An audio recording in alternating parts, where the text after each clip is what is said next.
Hey YouTube, how's it going? This is, I believe, the second time I have addressed YouTube. The only other time was when a lot of my VOD uploads were looking real bad because my internet kept cutting out in my old place. And thankfully, we are long past that point and things have been stable for a while. But the reason that I'm talking to you today is because of my Patreon. As you've probably heard me talk about plenty of times on the streams, I run a Patreon, www.patreon.com/Acoleth. Please go to it. Please follow me. Assume there's probably going to be a cool animation here showing you how to get there, assuming that, I figure out how editing works in the time that I'm making this video. But the reason that I'm making this video specifically is because of the $10 tier.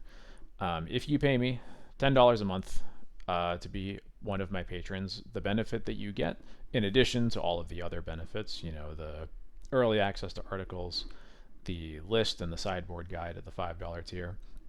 You also get a match analysis benefit. Basically, the idea is you come to me with a recorded match of you playing with D&T. It doesn't have to be my list specifically. It can be whatever list that you happen to be playing.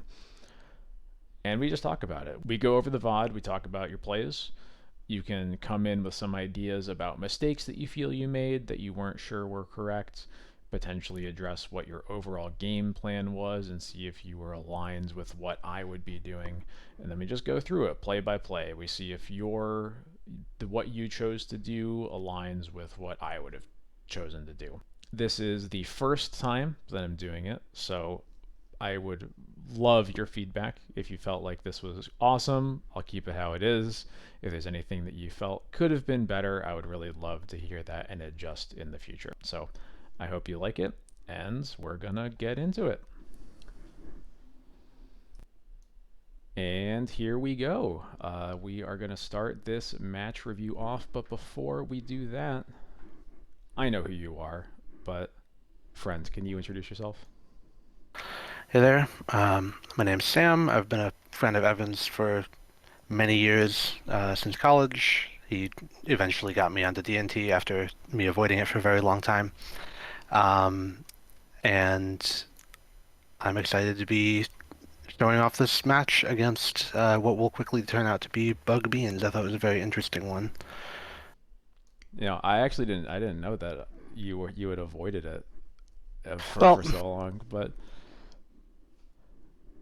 avoid is maybe a strong word, okay, but I yeah, kept, yeah. after abandoning ship on Nickfit and jumping around to a bunch of different other ideas. I was like, why have I just not done this before? I have the best resource I could want. You, okay, that warms my heart. But yeah, no, that makes a lot of sense. All right. Cool. So I think you can go ahead and take it away. We're starting off looking at our opening seven already. What thoughts are going through your head looking at this hand in the blind? Um, Not ideal to have Cauldra, but still a keep. It is a better six-card hand if you ignore the Cauldra than most six-card hands would be, I think. Um, Turn 1 Thoughtseize is excellent. Bowmasters is going to be good most of the time. Recruiter patches up whatever hold we have, and if we draw Stoneforge, maybe eventually Cauldra will be good. Yep, that I completely agree. Also, we're on the play, it looks We like? are on the play. We are on the play. Okay, yeah. Yeah, especially with the Thoughtseize. I like that we get to go swamp planes, and then if the wasteland's good, the wasteland's good, but we have a very Yeah, easy curve of Thoughtseize into Hope Bowmasters does something, into Recruiter always does something. So I like it. I right. would keep it. No idea what my opponent is doing. Other than that, they have Mold to 6, apparently. Other So than that's going to nice. six, which makes me feel better about the turn one Thoughtseize keep. Yep.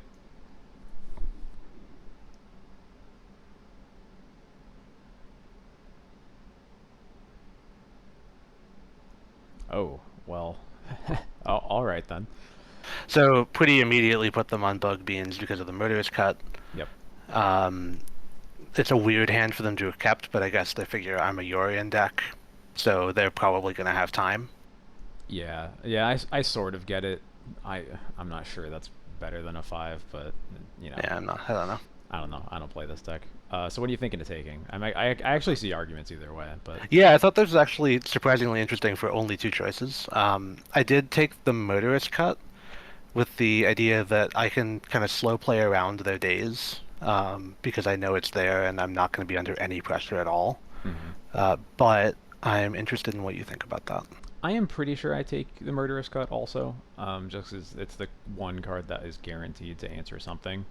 The thing I do like about taking the days is it means that we get to cast the Recruiter on curve against the deck that doesn't like do, or against the hand that doesn't do anything, um, which is sort of tempting. But I also think that when they're not doing anything, the downside of just waiting a turn is also fine. So I think taking the Murderous Cut makes sense, especially because against the hands like this, and with the Cauldron already in our hands, we probably want to recruit a Stoneforge, and if we're casting that Stoneforge, it's going to be turn 4. There, the Murderous Cut's going to be online to kill it anyway. So, Yep. All right, so we take the cut. Press play several times.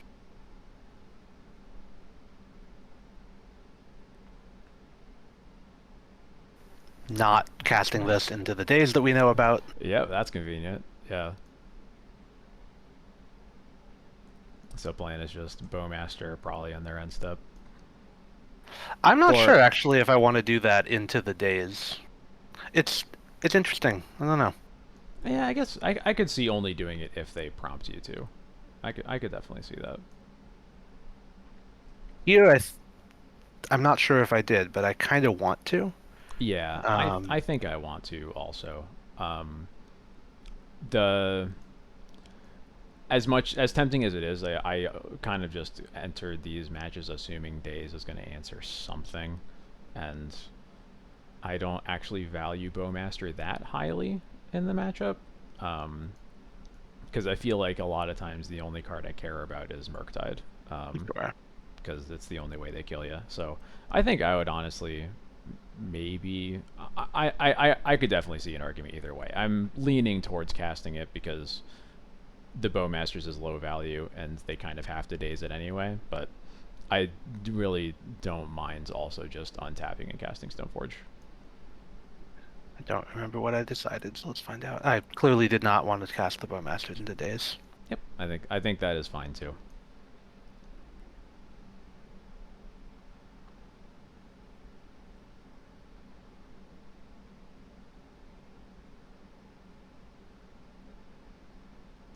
Again, Stoneforge.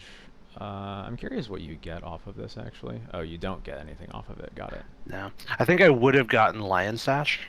Yeah, I think I would too. It's just weird because we don't actually have like any white mana to use with it. It's like the one thing I don't love sometimes about playing the white splash or the splashes is you just have so many fewer white sources in your deck. Yeah. Kind of tempting to Wasteland here, but I don't think it's right. You're thinking of wastelanding the trop because they Yeah, don't you have could another you could green. take them off green because as far as we know, they don't have any. They pitch the days to the Force. So Yeah. I lean towards not, especially because they have their own wastelands. Um, yeah. So I Obviously, they hoped that can't that's what waste I did. anything of ours right now, but they probably will eventually. And then I just like having my mana. Yeah. No, and they drew a delta anyway, so there you go. Rewarded for doing nothing.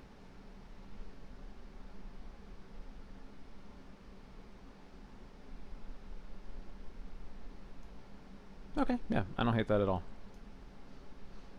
Leaving up a Wasteland to hold up Bowmasters. I believe I spend a lot of my time in this game trying not to let them get a good Wasteland. Yeah. As long as it doesn't cost me too much to hold up the mana, which it doesn't usually. Interesting that they didn't play the wasteland there. In their Yeah. spot, I'd almost be tempted to just waste your tapped wastelands, but hmm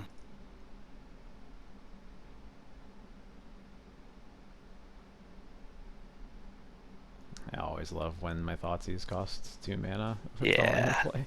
And both of my colors, or Yeah. rather, yeah, takes me off of the other thing that I could cast.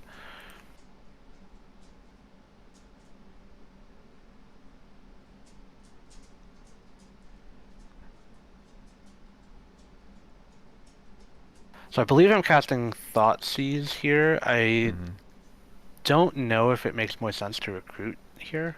Um, I'm more interested in recruiting just for mana efficiency, mhm. and because we know at least two of the cards in their hand are still lands because they didn't actually play out the right ones.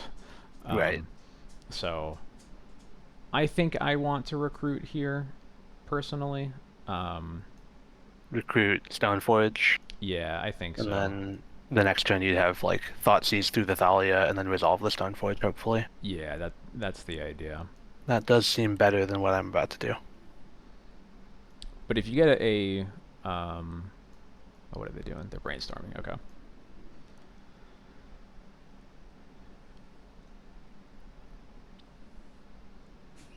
Well, so it was Murktide.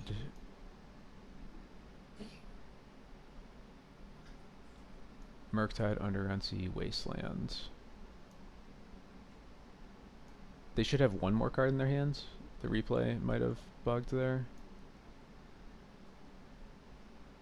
Or was it another Murktide? Is it a Ah, second Murktide in their hands? that might be the case, actually. Okay. Yeah, that's what it is. They I have think another Murktide. yeah, okay. I think we're about to learn anyway because I assume they're casting it, so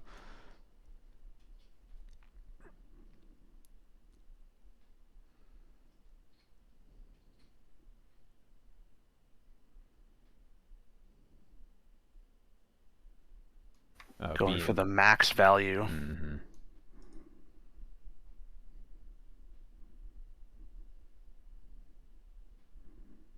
And they put Murderous Cut on top. Hmm. Okay. I guess I see that. There's the Murktide drawing a million cards. Yeah, 5/5 draw two.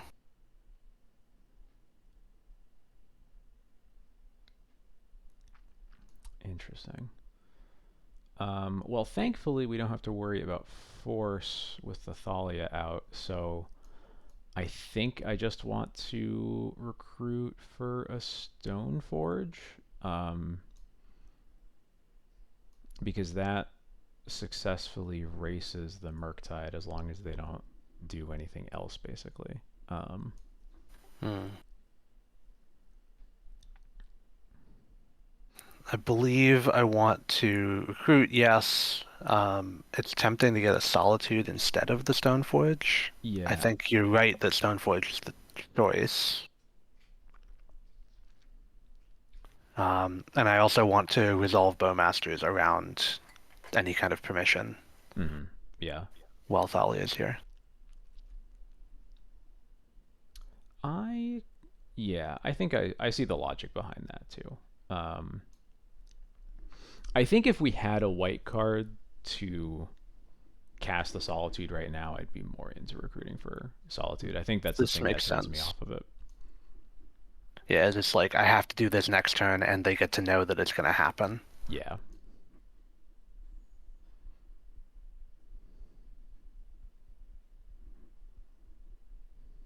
Yeah.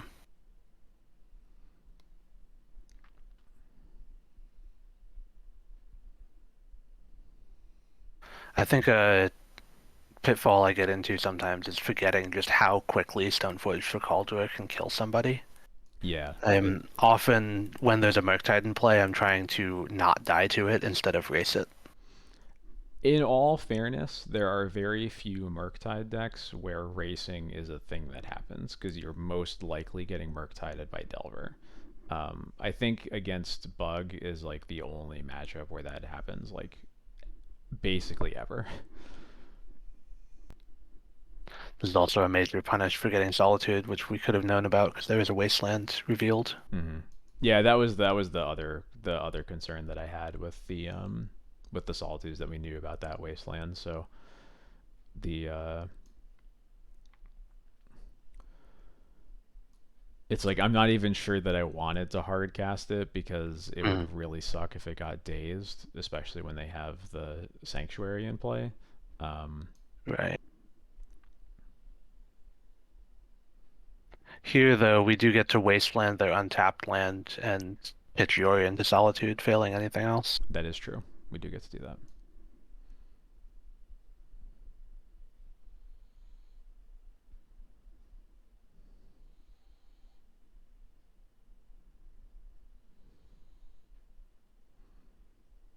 And you are still winning the race. Actually, they can't attack unless they have something. But obviously, they obviously drew a bunch of cards, so like they probably have something. But So do you still do the pitch Yorion play?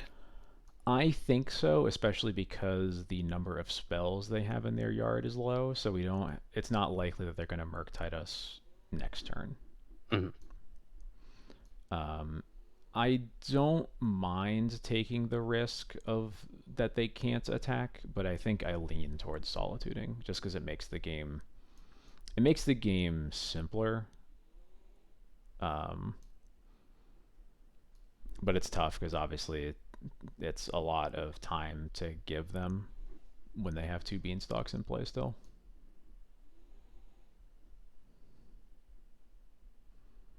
One beanstalk in play, we One hope. one beanstalk in play, ideally.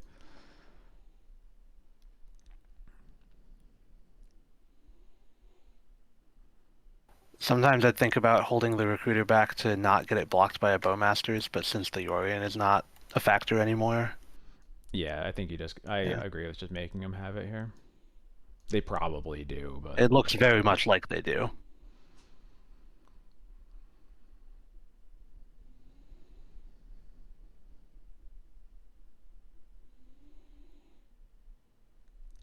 Okay, one beanstalk.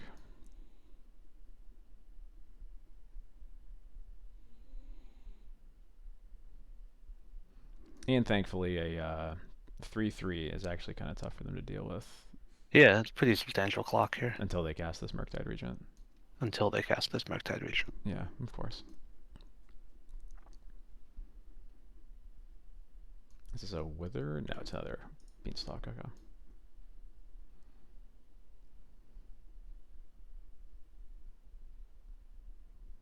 And now we die to Murktide. Yep, sure looks like it.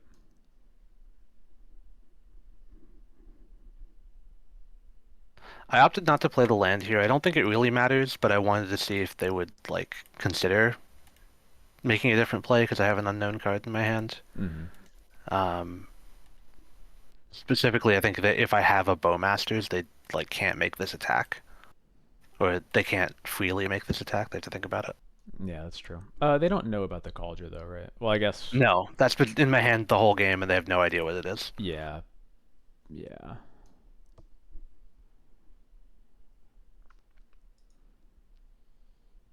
But at the same, yeah. So they don't know what the. Oh, that yeah, that's annoying. Okay. And then we die. I think I do activate Lauren, but it doesn't matter. Yeah.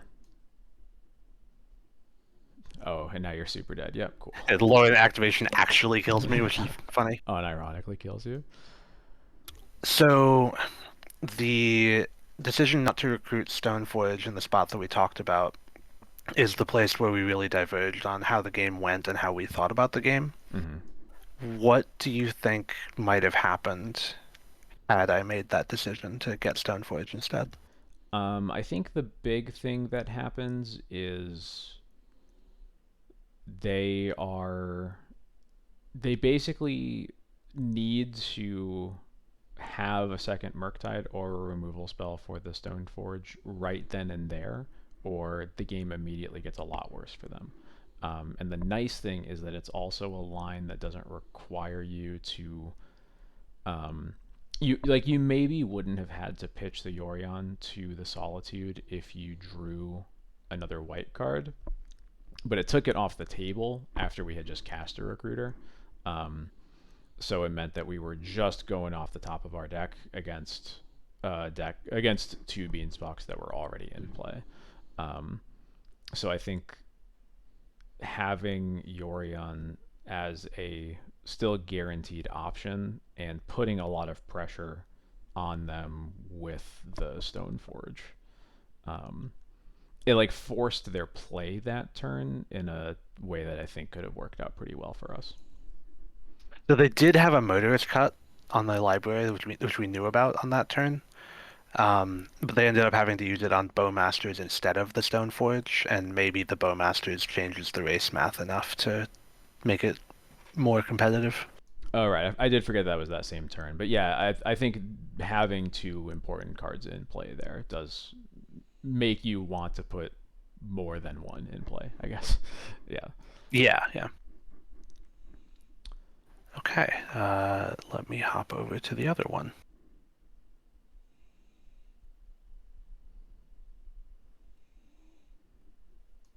And for what it's worth, a lot of the matches I lose against Bug Beans look exactly like that. Yeah, They yeah. just I gotta reshare the screen. yep.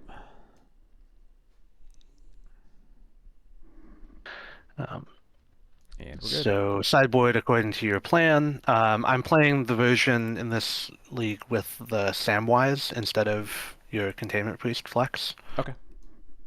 I don't think it comes up ever. Pretty happy to keep this. It's not like I'd like the sword to, one of the plows to be something more proactive, but Lion Sash is really good, and a Skyclave for their first Beanstalk I'm pretty happy about. Yeah, I like this. It is more reactive than I'd like, but it still plays well. And at least one thing that it reacts to is a beanstalk.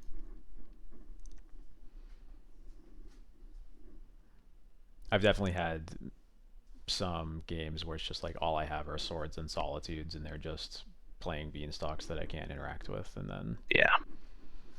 it doesn't matter how many removal spells I have when they have a handful of 3 Force of Wills. Given that the only thing this hand has going on is Lion Sash, I am not playing it into a Bowmaster. Very much agreed.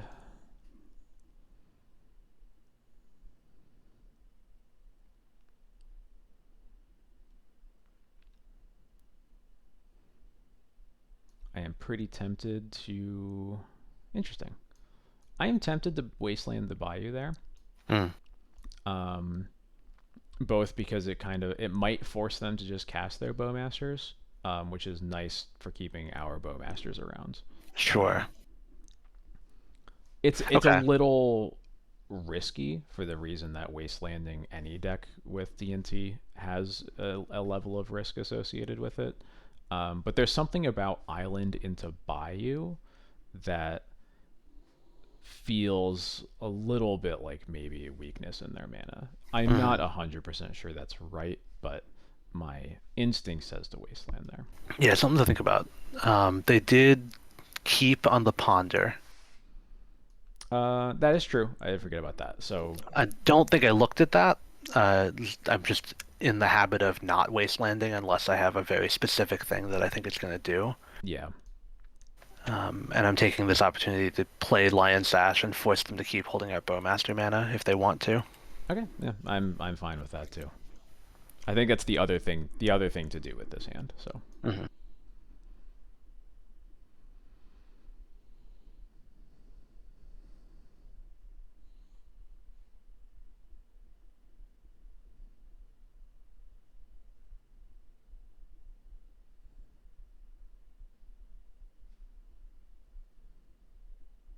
I'm eating the Delta right now to yep, get counters. happy when they give you an opportunity to do that, so you don't just have to never use that white mana. Beanstalk. Okay, sure.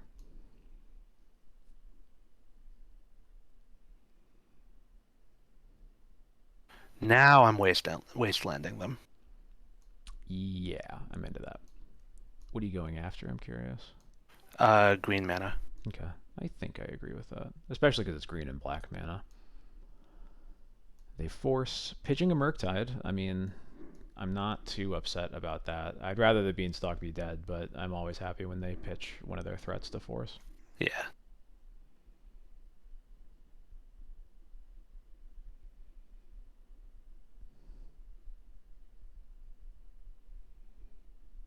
At least I assume past me wastelanded here. Yeah, okay. Cool. I was looking at it's their only green mana, and it would be the second of 3 black mana for a kicked Turok. Mm-hmm. Yeah. That and Pernicious Deed are the things I'm trying to think about here. Those all make sense to me. Thankfully, a Witherbloom Commands isn't that bad here for us because it doesn't kill Sash. Hmm. Um,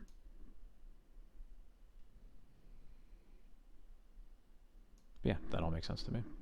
Is This this is a Murktide, I Murktide? think. Yeah, it looks like a Murktide. Leaving the Force in the graveyard is a little strange, which makes me think there's another one, Um, or another Murktide rather. what did they exile? Can you bring up the exile pile? They exiled Lorien Ponder.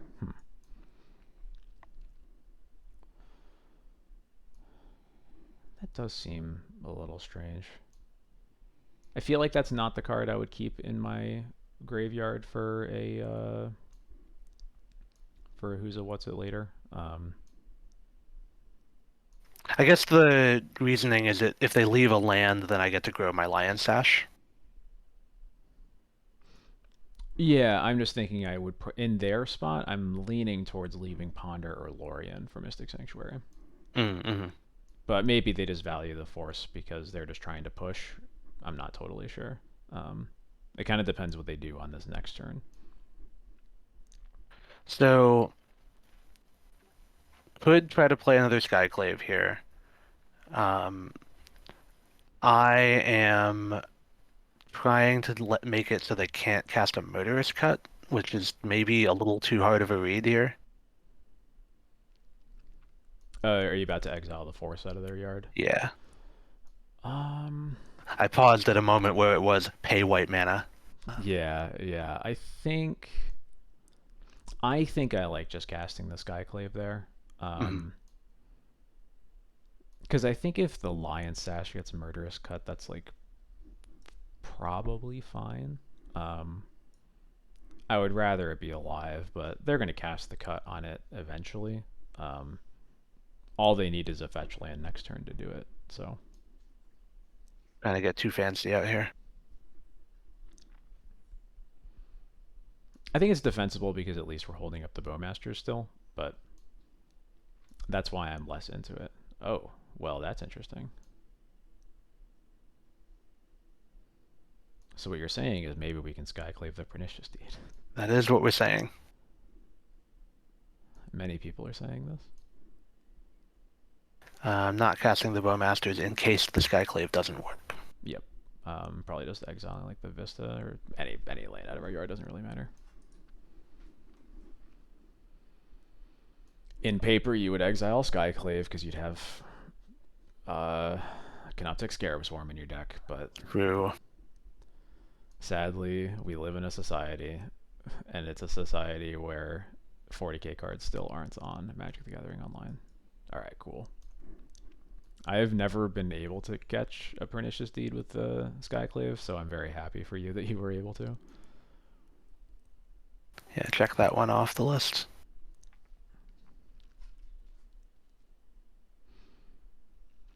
Can you actually pause for a second? Because one thing I do want to Yep. mention is that, like, one thing that's been funny, like, every time I play against Bug Beans is how bad their Pernicious Deeds are for them, because it means that I don't have to spend a card on killing their Beanstalks. Hmm. And I think this is mostly for the viewers, less so for you, that, like, there's actually an argument there for just not caring about the deed because it's just going to be a free way to kill the Beanstalk. I have definitely been in situations in games where I just let them crack deed whenever because it's and just like let it always be worse for them than it is for me because I have a better chance of forcing them to do it. Especially on a board like this, I want to say also where they don't have anything Sure. in play. Even if they cast a creature, we're going to have a Swords to Plowshares for it. Like they need to do a lot for us to feel like we actually have to push any more of our cards to the board. And there's definitely going to be situations against Deed where you're just riding it out for as long as possible because it's always going to be worse for them than it is for you, but they're going to have to crack it because they're the one that's dying. Yeah. That's an interesting spot.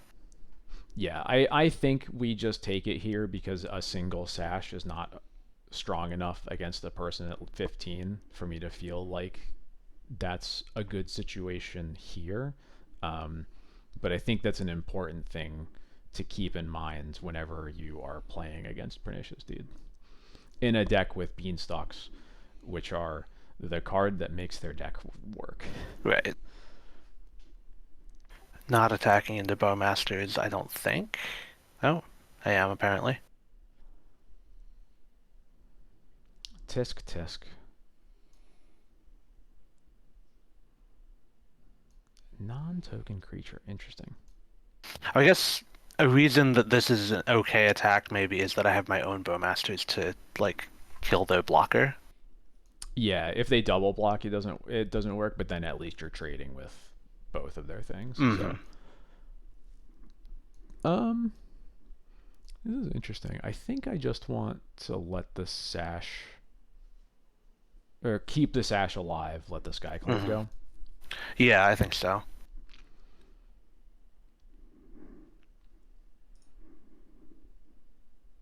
We're not close enough to Yorion being a thing. Yeah. I do miss the opportunity here to keep them off Murderous Cut again. Mm, I mean, like, I could do it here, but I believe I forget, and then they immediately have it. oh, interesting.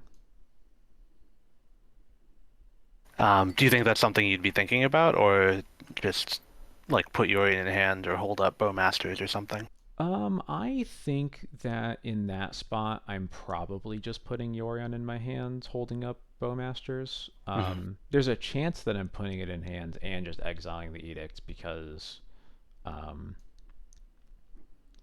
like, they just can't realistically win without Murktide. Um, Sure. and just getting a spell out of their yard will, especially when we have this much mana and aren't under that much pressure. I think I would probably just get it out of there. Hmm. I would maybe eat the Edict, not put Yorion in hand, so that we're holding up more stuff. Um, Not 100% sure there though. Sure.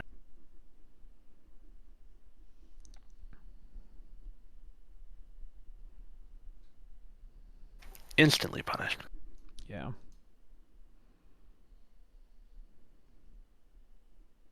Not a bad spot for the Bowmasters though when they No. completely tap out.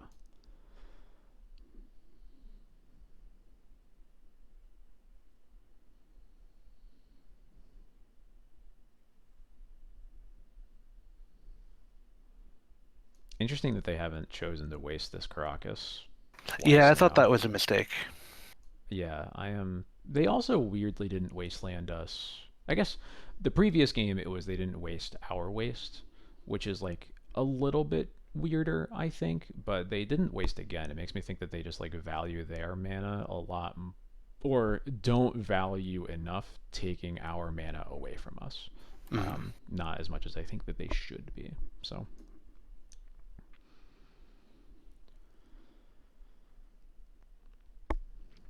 getting Yorion, yeah, fully agree.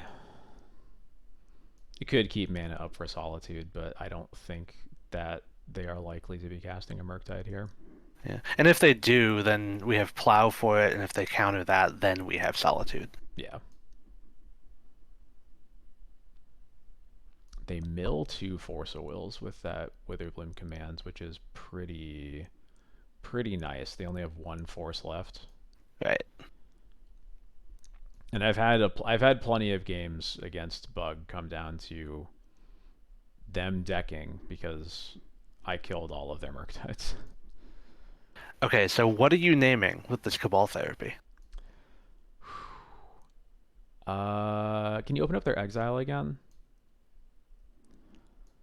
So we've seen two Murktides. Uh, didn't they? They haven't cast a Bowmaster yet. They have not cast a Bowmaster yet. And Hmm. they have been choked on black mana for a lot of this game. Yeah. Um. It's interesting. I think I might start by naming Bowmasters because we have not given them any good opportunities to cast it, even if they weren't choked on black mana. So I think it's the card most likely to be rotting in their hand. It also means that without it, they're going to have to use a real card to deal with this 2/2. Mm, Um, and yeah, I think I start with Bowmasters probably. Um, sure. And then I am probably immediately flashing it back with this army if they have any remotely valuable card, which would be Beanstalks or um, Beanstalks or Murktides, pretty much. Mhm. Or if they have the Turok, I'll take that. Right. So I believe I named Murktide Regent on the first try here. Okay. The fact that they haven't had a graveyard and it was had to be used for Murderous Cut previously, and they just milled. They haven't had a chance to play a Murktide really. Mm-hmm. So even though I have an option, a removal for it, I felt it was pretty likely that they had one. I do think your reasoning about Bowmasters is the better first choice here. Yeah, I think naming Murktide is it's correct in terms of identifying the only card you care about. Um, in this spot where the game is going to last a while, I think my priority with the first part of it is just the likelihood of getting a card. Mhm. Especially because we've already answered one Murktide and the second got pitched to Force. If it wasn't two of them gone, I would almost certainly be slamming naming Murktide. Sure. But I just like Bowmaster because they have not cast any of them yet. Yeah, and haven't really had a chance to. Yeah, exactly. So I named Murktide Regent. And you get one. We both would have gotten one with our We blind were name both anyway. right. They have a hand full of the cards that we care about, so it's kind of Mhm. nice that we get to like. I would probably. So we're obviously taking the Murktide. I would probably flash this back to take the up the Beanstalk, honestly. I believe that is what I do here. After attacking, After of course. attacking, of course.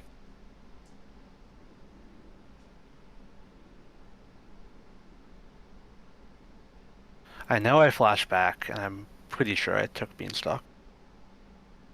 Yeah. Yeah, cool. So they have a Murderous Cut with, which is fine. Bowmasters that aren't really going to do anything, and a Pernicious Deed that we don't care about Yeah. because it kills their Beanstalk, and not I don't have anything for it to kill. Can you open up the revealed cards just so we can keep track of that? So it's Bowmaster, cut, and Deed, and they just played a land. So yeah, cool. Yes. All right, yeah. Let's forge ahead. I think it is really hard for us to lose this game now. Yes. They only have one, so they probably have a Torok. So they have like two threats that can actually kill us.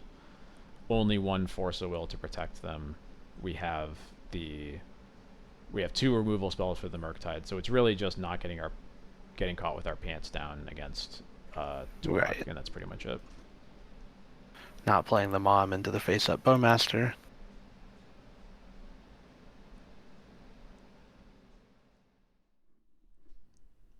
Okay, so they do attack. Do you want to cast Solitude here to block? I don't think that I do. Only two damage. It's we're gonna have to stop it eventually. The main reason I think I don't want to is that they still have the murderous cut. Um, and I'm kind of now that they've cast the Bowmasters. Like we didn't want to cast the mom last turn because we knew they had the Bowmasters. Now that they've used it, I kind of want to use the mom to get the cut out of their hands. Hmm. Because they can't really let that. I mean, maybe they let the mom stay in play, in which case, cool. Then we get the solitude the turn after that, and then it just gains us infinite life. Um, but I think we can afford to take two damage here, um, for the sake of making their removal spell a lot less valuable. That makes sense. I'm kind of inclined to cast the Solitude anyway. Um, I I think I am a little. I end up taking a lot of damage from Bowmasters that I think I don't have to deal with, and then I realized too late that I had to deal with it. So I think I'm a little maybe overcorrecting the other direction. Um, but taking cutting their clock, which is very minimal, in half, and trading for their murderous cut, and then maybe resolving mom to protect a later top deck sounds pretty enticing to me. I I have I feel like I'm still learning that exact problem with Bowmasters is that like you know a lot of times it is just a raise the alarm, but a raise the alarm will still kill you eventually. Yeah. I think the one thing that concerns me about this mom long term is that they have the deed in hand to deal with it. Hmm. Um, so I think that is the big thing that makes me less excited about letting them use the cut on the solitude. Um, because giving them the opportunity to deed for one to answer a card and not kill their beanstalk sounds. I mean, it might still be fine. It's just Sure. trading for a mom, and it will also get rid of their orc army. Um, but I think I would just like to. I feel like Mom overall is not super valuable in this matchup overall, but this is a spot where you can get value out of her, and So, that's why I'm going that direction. so do you think we should have cast Mom on our turn?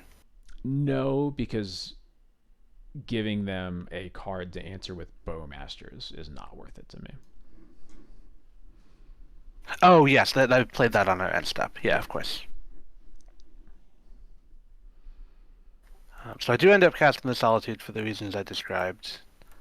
Um, and just trying to trade cards with them. Like you said, they decide that's enough anyway. Wow. Okay. I'm Um, surprised. I I feel think like that there's was a a lot. concession for I think that was a concession for clock more than anything. Oh, they are only at 8 minutes. Okay, that makes a little more sense. Otherwise, I think that is a pretty early concession. Hmm. I think there's a ton of game that gets played after that, but maybe that's the point, is that they can't afford for it to be a ton of game that they then lose. Hmm. Which kind of looks likely with the fact that they only have one Murktide and maybe a Turok left in their deck to kill you. Right. And that's another part of the reason to spend the Solitude here, I thought, is that they have literally one card that it need to answer with a Swords to Plowshares effect, and so Mm-hmm. I would like to just trade off with their stuff, and it's more likely that something important sticks. Yeah, I I think I saw that logic when you asked me the question, um, and I think that also it's hard for that not to make sense. I am just so risk averse whenever my opponent is casting Murktide Regent and has Force of Hmm. Will in their deck because those two cards are really good together, as it turns Yeah. out. But yeah, like there's obviously they still have to draw it. They don't have a way to get to it. There's clearly going to be plenty of game for you to like draw a recruiter or another solitude or a swords or even a flicker wisp is actually a Murktide answer now that they only have one, right? So yeah, I think casting the solitude is fine and clearly like you know for clock reasons or otherwise your opponent felt it was good enough for them to concede. So Yeah. I thought that was an interesting spot. Okay. Over to game three. Got it, I think. I Yeah, see it. they're on the play.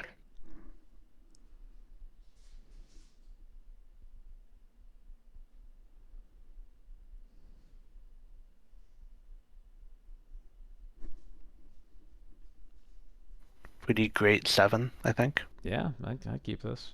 I think it'll be annoying if they Witherbloom command us, but oh well. At least it'll only kill a vial. It's just, I like it when my vials live, even though I know they never do anymore. Oh, nice. They can't even Witherbloom command it on curve now. Cool. Yeah. Ooh, and we got Gaddock Teeg. That's fun. Alright, cool. Vial resolves, so they presumably don't have force. They did not Yeah. shuffle off the ponder. Yeah, they did not. Okay.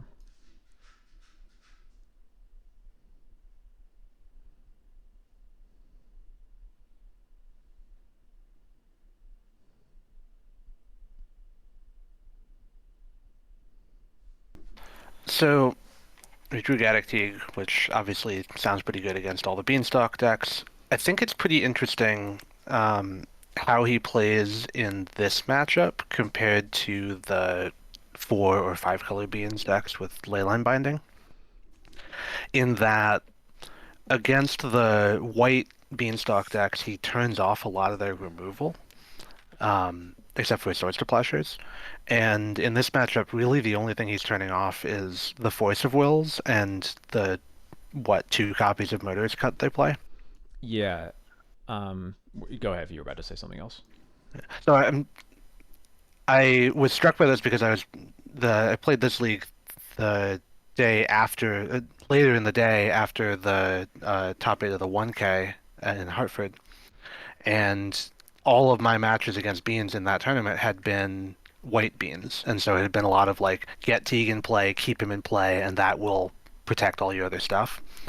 Um, and I approached this game trying to think of him as a way to make my spells uncounterable more than anything else. And I thought that was very interesting. Yeah, for sure. It's funny. I This conversation came up um, in Discord this week actually about how like Teague against Bug Beans definitely isn't at. I think we can just plainly say he's not as good as he is against the White Beans decks because for the exact reasons you mentioned, he turns off basically the more important removal spell, turns off Force of Will, turns off the fourth Air Linkuses. He just does a ton. I guess the one other card to note that Bug Beans can cast is Lorien Revealed, but they only have like I think 2-ish copies. So, but yeah, he's definitely not as good. And I've honestly had the thought of like if Bug Beans is gonna be the prevailing Beanstalk deck online, which it certainly has been in my experience. I don't know about yours or anybody else's, but like, God, I can't. There was a while I couldn't go a league without playing against Bug Beans. It was like 7 straight. I played against Bug Beans at least once, without a single white Beanstalk deck. Hmm. And I think if that remains true long term, it is possible that we would want to find a card other than Teague, honestly. Um, Yeah. the main reason I haven't given it a lot of thought is I don't really see a super exploitable aspect of Bug Beans that like we have an opportunity to exploit. I feel like the biggest thing is their low density of threats, which we're already kind of exploiting, and Teague does in a sense by turning off by to your point, making our spells uncounterable. I also have just found that the matchup is kind of fine because they don't have the fourth Aer Linguses and the Leyline Yeah. Bindings that are so much better against you than the removal spells that Bug plays. That I just haven't given it too much thought. Also, because Mhm. Teague is just great in a ton of other matchups, and Yeah. Big fan of this guy. for sure. Um, so with that in mind, I don't want to cast anything here. I want to wait until I can tick up Vial and either put in Stoneforge on their end step or like Vial and Teague cast Stoneforge. Very much agreed. I'm not sure which one I like better at this moment.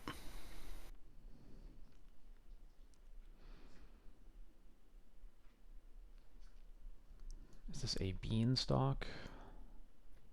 It is the Witherbloom Commands. prophesied Witherbloom command. Damn. All right. It's very mean of them. They got a Bayou, I They saw? get Yeah. back by you, Okay. yeah.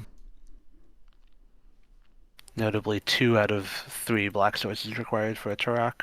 Yep.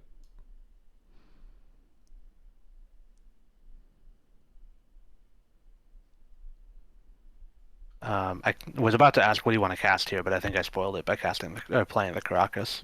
Yeah, I think I'm just playing. Uh,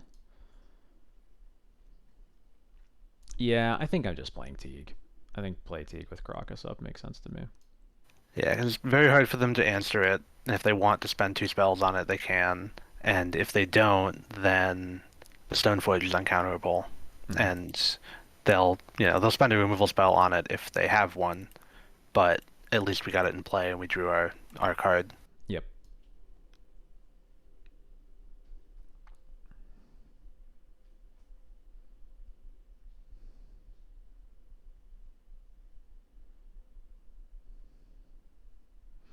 This okay. They don't wasteland again. That's so weird. I was Yeah, They've been really conservative with their wastelands this matchup, and it's very. I'm not sure how to feel about it. Yeah, the only thing I was thinking is that like there's a part of me that wanted to save the Caracas until we can get them to use the wasteland on something else so that we have a Caracas in play if they cast a Torok. Mm. Playing a Teeg and protecting it with Caracas not only exposes the Caracas, it also gives them a really good reason to kill it. Um, Mhm. I think that is like the biggest, like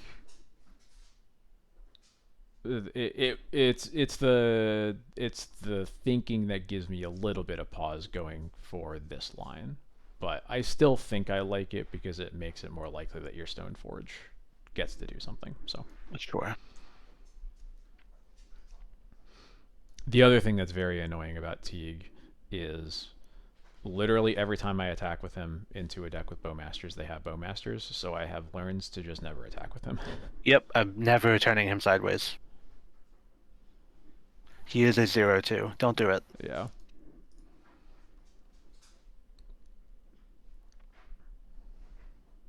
I would only turn him sideways for a Convoke spell, but unfortunately we don't have any of those. There are probably very few Convoke spells you can cast with Gaddock Teeg in play, to be clear. Don't worry, I also had that thought. Hey, you can play Cut Short. That's one. Got him.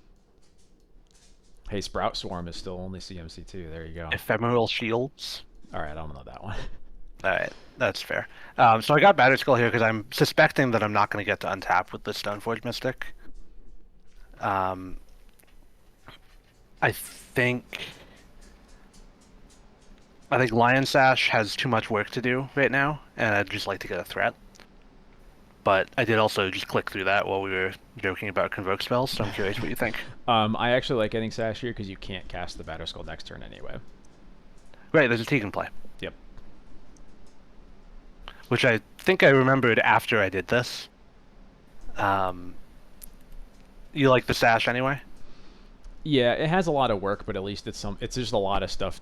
You don't have a lot to spend your mana on right now, Mm. um, and I would honestly be pretty happy to just spend 2 to 3 white mana exiling cards in their graveyard for the next 2 or 3 turns. I think if they had a Or Murktide, they probably would have already cast it. Um, is this them trying to Murderous Cut, but there's a Teeg in play? Because that's kind of what it looks like. maybe. Um, I I paused for a second because I just wondered, should I have fetched a scrubland instead of the swamp to try and get them to wasteland something else? I have so much mana. More white mana for Lion Sash if I was gonna get that. Yeah, I think you do. I don't think you expect the Scrubland to get wastelanded ever. But the punish for getting the Scrubland is pretty close to 0 here. Mm. I think they're almost certainly going after either the Caracas or the Savannah, Mhm. and probably the Caracas. So I think you can safely get a Scrubland there. Pernicious Deed. Sure. Oh no.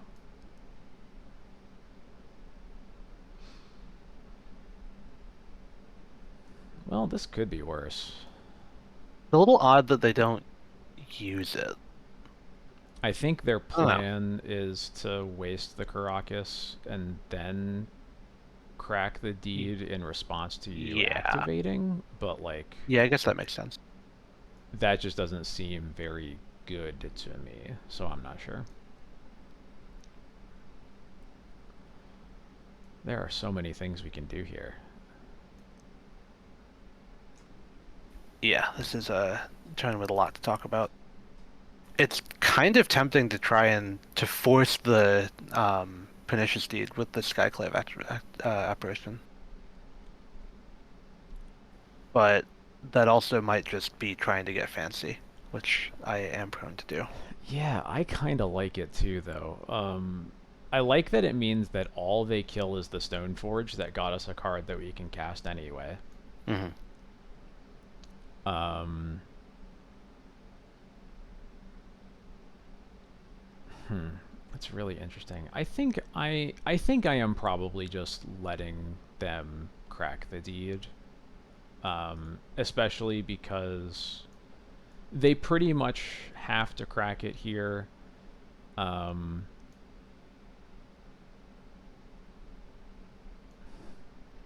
huh. Although, So if that's the case, you're playing land, put Yorion in hand, leave up Caracas and Plow, and hmm, or Stoneforge. I might be rethinking. Because it's annoying that the deed is also going to kill the Batter Skull Germ. Hmm. Um, which I think is like would otherwise be a pretty big win for making them crack the deed. Uh,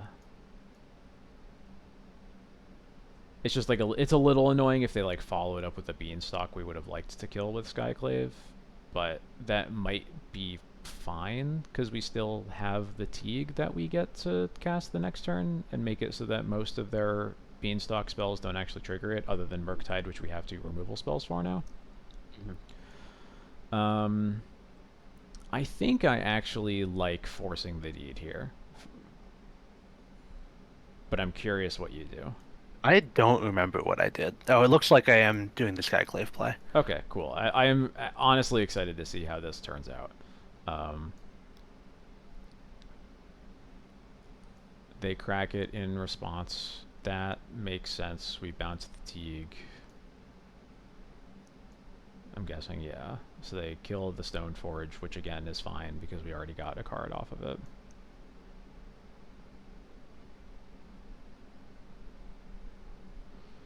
I'm sad they don't even give us the pleasure of targeting something with Skyclave. It is actually worth thinking about if this was the line that I was going to take. Should I have attacked with one or both of my creatures to try and get a Bowmasters into something? I was thinking about that as well. I think the chances they do that are close to zero, so it's probably 3 free damage. Hmm.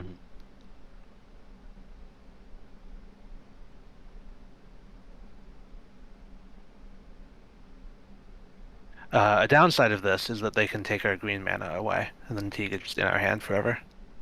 That is true. But they haven't done it yet, so we'll They see. haven't done it yet. Mystic Uh, Sanctuary or Ponder. Ponder, yep, okay. That's fine. Is this a Merc? What is... Oh, it's Lorien revealed, okay. Once again, not Wastelanding, okay. I guess that kind of deals with the problem, but only kind of. Only kind of. I wonder what they take here, actually. They took Solitude. So presumably they have a Murktide and a Force. That would make sense. And But they need to have 2 forces, or like a fatal push or something to kill the Teeg mhm. also, so... I'm not sure. Oh, another Stoneforge.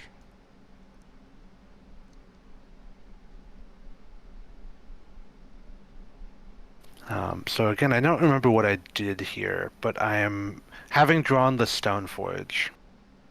I kind of want to lead Gaddock Teeg, and then whether he resolves or not, play Stoneforge. Yeah, I agree.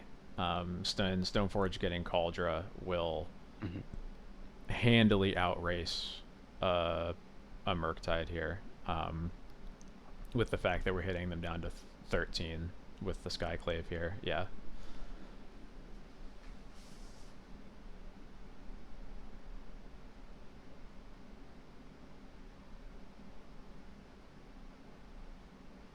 And without a Beanstalk in play, it is really hard for them to answer this Teeg so that they can cast Force of Will, answer the Stoneforge so that we can't put a Cauldron into play, and answer the Sword so that we don't kill the Murktide.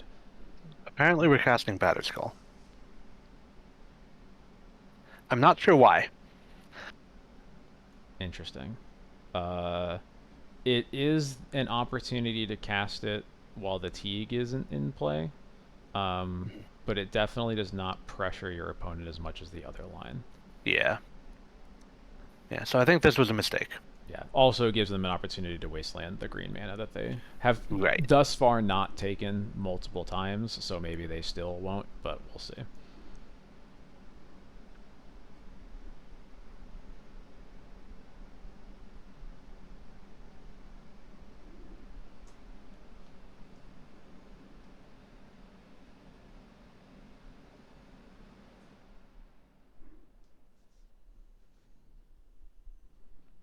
moving cards around between different zones as they do. Yeah, they Mm-hmm. do waste the Savannah now.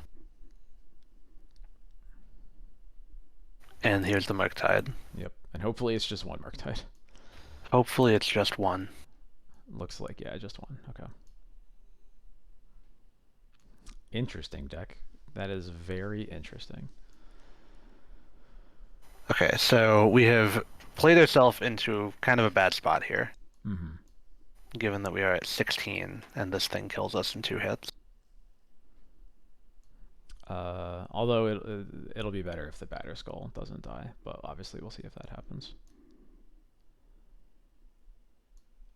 Um, So I think now that we're here, mm-hmm. I want to Swords the Murktide and see what they pitch to force. Um, and then play Stoneforge, although maybe you do that in the other order. And then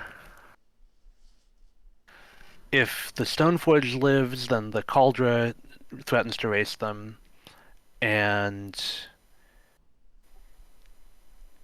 if the Swords gets forced, we have to attack with the Batter Skull into the Murktide to go to not die in 2 hits. And my thought is, attack with the Batter Skull now. You go to 12 on the attack back, and then you can equip the Batter Skull maybe if like your stuff doesn't live. Let me think. So we can go to 12 after they've attacked without Mm. attacking now. So I don't think I want to just attack the Batter Skull into the Murktide here. I think I like everything else about your plan, though. I think I am leaning towards leading on Stoneforge first. Mhm. Because I think, especially with the possibility of a follow-up Murktide, we would really like to bait a Force of Will out with something other than the swords. Mhm. If they had another Murktide, they would have played it though, right? Oh yeah, that's true. So never mind. So it's more likely that it's just going to be a Force of Will. Um, Force Bitches Brainstorm. Okay. Um, and then Stoneforge probably for Lion Sash. It's the only one left. Yeah, the GTA's Oh out. right, it's postboard. Yeah, no GTA in deck. Yeah.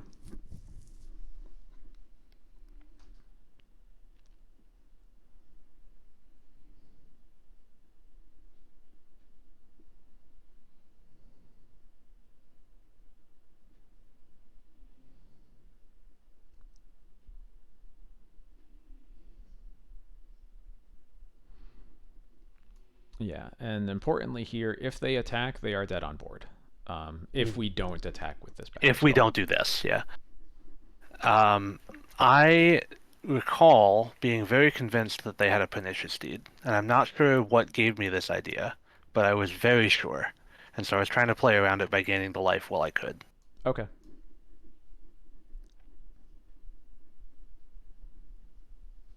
I don't know where I got this idea. Sometimes we just tell ourselves stories. Well, you were right, apparently. So, That doesn't mean that what I did was correct, but at least I was right on this. yeah. Because you haven't cast a removal or a discard spell at all. Yeah. No, No, you no haven't. information about their hand.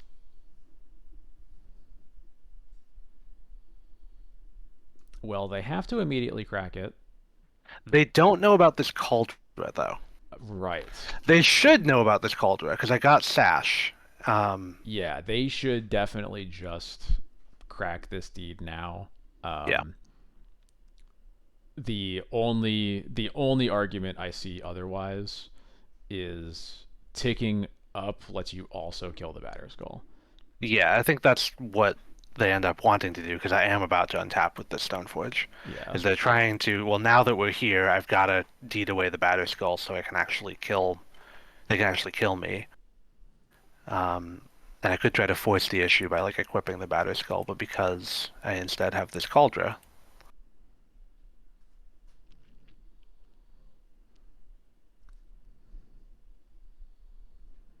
Now they're going to be at 4 and they can't even attack.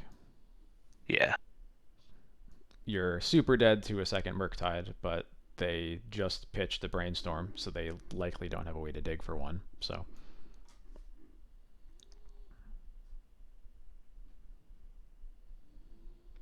Not actually dead to a second Murktide, weirdly. they only have 2 spells. Wow. Okay. Yeah. So this bizarro Batterskull attack that I made makes me look like a genius. That is true. That But is true. it was not a good attack. Yeah. And the opponent concedes because they are dead to this Caldera where they have to jump. All right. Well, there you go. It was a kind of a strange end to the match. Yeah. Yeah, for sure. Well, I don't know like what scrying you were doing in real life to read that pernicious deed, but you did successfully play around it. I wouldn't have made that choice, but it interestingly worked out, sort of. It worked out in a way that it really shouldn't have. Yeah, yeah. Um, hey, folks, pardon the very extra pause effect while I learn how to edit, because Sam actually messaged me after we were done recording to give me some more of his thoughts. I'll let you read his words for yourself, but they basically boil down to the idea that Deed is the only card that like meaningfully harms our position here in a way that we can't really recover from. Honestly, I think this is pretty smart. I know I wouldn't have identified it in game. I can't say that I'm 100% sure that it's correct even after he's told me this. That said, I have to give this line a lot more credit now than I did when we went over this game together. Anyway, back to our closing thoughts. That was a weird end. Yeah. This was a weird one. Yeah.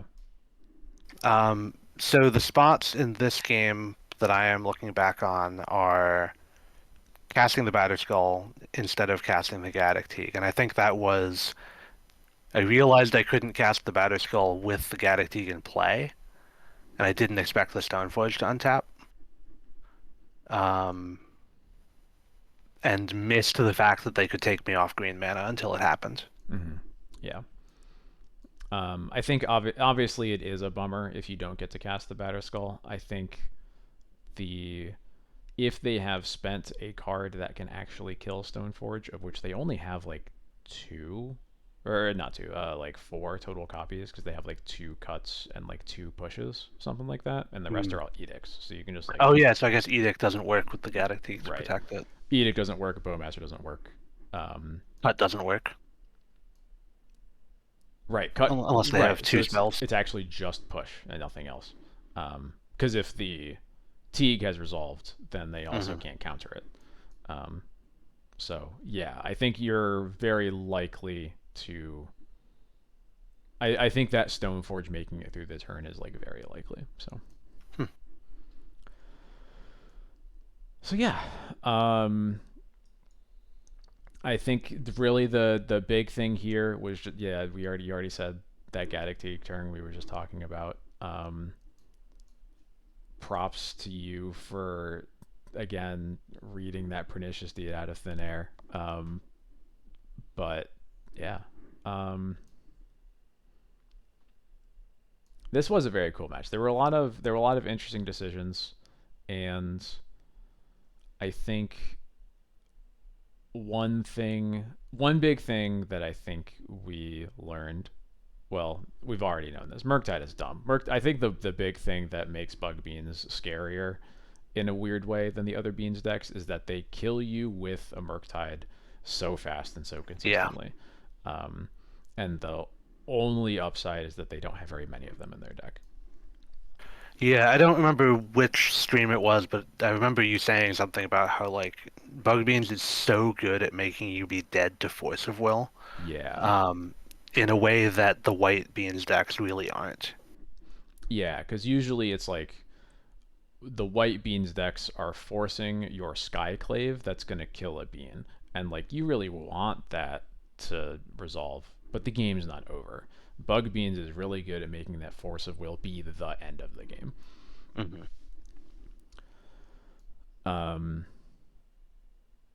Yeah, and that's a big reason that I think I actually like Cabal Therapy in Bug Beans even more than I like it in the other Beans matchups, because usually you just name Force of Will. That's the card you care about more than like any others.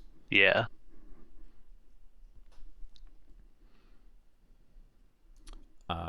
Well, thank you very much for doing this with me. I mean, I know you're technically paying for it, but I had a great time doing this. Yeah, this is a lot of fun. Do you have any parting thoughts about this match or the deck that we haven't already gone over that you want to put in real quick? I'll just continue to plug Cabal Therapy. It's been very good, like every time I've drawn it in ways that I wouldn't have expected it to be. And even though it only came up once in this game, or in this match rather. First of all, I'm personally very happy to be casting that spell again. But secondly, I do think it's legitimately very good. And um, your point about it being especially good against Bug Beans because they're good at making the game about a very select subset of cards um, is very well made. Mm-hmm. Yeah, I am very happy to be enabling you to cast therapy again. You described yourself, I think, as a recovering Nick Fit player. Yeah. It's interesting how we have sort of collectively enabled each other to do this Right? It's and also been kind of right about it, so that's nice. That's the best part, is that we thought it was just kind of a joke and we were just trying it, and then actually it turned out to be great. I love when that kind of thing happens. All right, well, I think we will call it there. Thank you again, Sam, for coming on. Uh, Obviously, we'll get to do this a lot more. Uh, thank you for supporting me. Thank you Thank for you. being my friend for, God, 12, 13 years. I I, don't I even don't know. want to talk about it. Okay, yeah, sorry, I should not have said that number, but thank you. Um, and thank you for watching. Yeah. Thanks for hanging out. Thanks for having me. Looking forward to doing this again. Absolutely.